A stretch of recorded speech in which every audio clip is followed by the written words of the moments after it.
நம்ம மல்லசிரிகளில் நம்ம மல்லியும் மனோகரும் சேர்ந்து கூடிய சீக்கிரம் இந்த சுடருடைய ஆட்டத்தை ஒழிக்கணும் அப்படின்னு சொல்கிறவங்க மறக்காம இந்த ரோடிக்கு லைக் பண்ணிக்கோங்க. வரப்போகிற எபிசோடில் நம்ம எதிர்பார்க்காத நிறைய திருப்பமும் சுவாரஸ்யமும் காத்திருக்கு. அதை பார்த்து தெரிஞ்சுக்க இந்த ரோடியை ஸ்கிப் பண்ணாமல் முழுசாக பாருங்கள். அப்படியே நம்ம சேனலையும் சப்ஸ்கிரைப் பண்ணி வச்சுக்கோங்க. இப்போ எபிசோடு எப்படி ஆரம்பிக்க போகுது அப்படின்னு மாதிரி பார்த்தாக்க இந்த சுடர் மேலே நம்ம மனோகருக்கு ஆரம்பத்துலேருந்தே சந்தேகம் இருந்துச்சு இல்லையா? அதுக்கேற்ற மாதிரி இவ்வளவுமே பாருங்க நிறைய முறை வசமாக வந்து சிக்கிக்கிறா. அதுவும் இந்த முறையெல்லாம் கைங்காலமாக வந்து சிக்கிக்கிறா. அவள் ஃபோன் பார்த்தினாக்கா அந்த அவங்களுடைய ஆள்கிட்ட வந்து பார்ட்னர்கிட்ட வந்து பேசுகிறத நம்ம மனோகர் வந்து பார்த்துடுறாங்க. பார்த்துட்டு என்ன நீ ஃபோன் வச்சுருக்க, ஃபோன் பேசிகிட்டு இருக்க, எடிடி அந்த ஃபோனுன்னு சொல்லிட்டு கேட்கும்போது அந்த சுடர் வந்து நம்ம மனோகரை பிடிச்சி தள்ளி விடுறது மட்டும் இல்லாமல் அங்கேருந்து பார்த்தினாக்கா எஸ்கேப் ஆகுறாங்க. அப்போவே நம்ம மனோகருக்கு 100% பார்த்தினாக்கா டவுட் வந்துடுது. அதே சமயத்தில் அவள் வந்து கத்தி கூச்சல் போட்டு என் ரூமை விட்டு வெளியே போ அப்படின்னு மாதிரி சொல்லும்போது நம்ம மனோகரை வந்து கன்ஃபார்ம் பண்ணிடுறாங்க. இவளுக்கு பைத்தியமும் கிடையாது, ஒன்றும் கிடையாது, தெளிவாக இருக்கா. நம்ம ஏதாச்சும்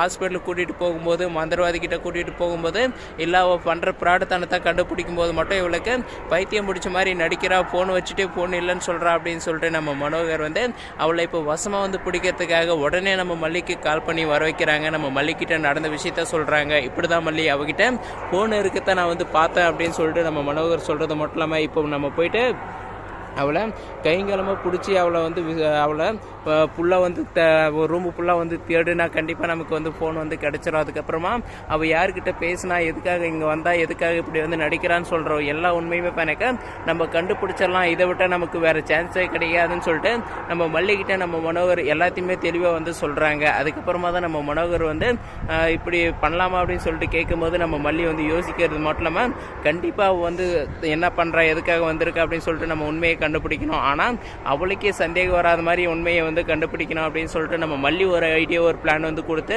இந்த ரேணுகாவை பேனுக்க அவள் யார் என்ற உண்மையான விஷயத்தை கண்டுபிடிக்கிறதுக்காக நம்ம மல்லியும் மனோகரும் ஒரு பிளான் வந்து போட போகிறாங்க. கண்டிப்பாக அதை வந்து ஒர்க் அவுட் ஆகணும்னு சொல்லிட்டு நம்புகிறோம். ஆனால் இன்னொரு பக்கம் இந்த சுடர் கம்மியான ஆளே வந்து கிடையாது. அவள் கண்டிப்பாக ஏதாச்சும் பிளான் போட்டு தப்பிக்கிறதுக்கான வாய்ப்பு கூட நிறையவே இருக்குது. இன்னொரு பக்கம் இந்த ராஜேஸ்வரியும் அந்த ரஞ்சிதாவும் சேர்ந்து இந்த நிஷாவை நல்லா வந்து உசுப்பேற்றி விட்டுருக்காங்க இல்லையா? அந்த கதிரேசனுடைய சுத்தமே நம்ம மல்லியும் நம்ம விஜய் சாரும் ஆண்டு அனுபவிக்கிறதுக்காக தான் அந்த கதிரேசனை இங்கே வந்து சேர்த்து அவங்ககிட்ட பாஸ்தா காட்டி ஏமாற்றிட்டு இருக்காங்க. அதே சமயத்தில் அந்த ப்ராஜெக்டோடைய சொத்து மதிப்பு மட்டும் 80 கோடி. அது எல்லாமே மல்லியும் விஜயம் வந்து ஏமாற்றிடுவாங்க. அதுவும் இப்போ மல்லி வந்து தன்னுடைய மகளாகவே மாறிட்டா அந்த கதிரேசனுக்கு அப்படி இப்படின்னு சொல்லிட்டு இந்த ராஜை உசுப்பேற்றி விட்டுருக்காங்க இல்லையா? அதனால் அந்த நிஷாவும் சும்மா இருக்க போகிறது கிடையாது. நம்ம மல்லிக்கிட்டையும் நம்ம விஜய் சார்கிட்டையும் அந்த ரேணுகா கிட்டையும் பிரச்சனை படுறதுக்காக அதே சமயத்தில் எனக்கு சொத்துல பங்கு இப்பவே வேணும்னு சொல்லிட்டு அந்த நிஷா வர்றதுக்கான வாய்ப்பு நிறையவே இருக்கு. அப்படி மட்டும் வந்தால் இந்த ரேணுகா வந்து இதாண்டா சாக்குன்னு சொல்லிட்டு சொத்தை எனக்கு பாதி எழுதி வைக்க அப்படின்னு சொல்லிட்டு